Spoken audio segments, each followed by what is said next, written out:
একটা সময় ছিল, দুইটা পাখি গান গাইতে গাইতে ওই নীল আকাশে উঠতেছিল। হঠাৎ দুজনে চিন্তা করলো একটা বাসা বানানো যাক।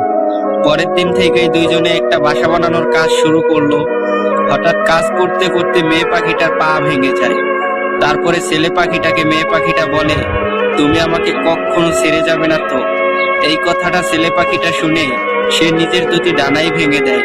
তারপরে মেয়ে পাখিটাকে ছেলে পাখিটা বলল, এবার তো তোমার বিশ্বাস হয়েছে, আমি তোমাকে কখনো ছেড়ে যাব না।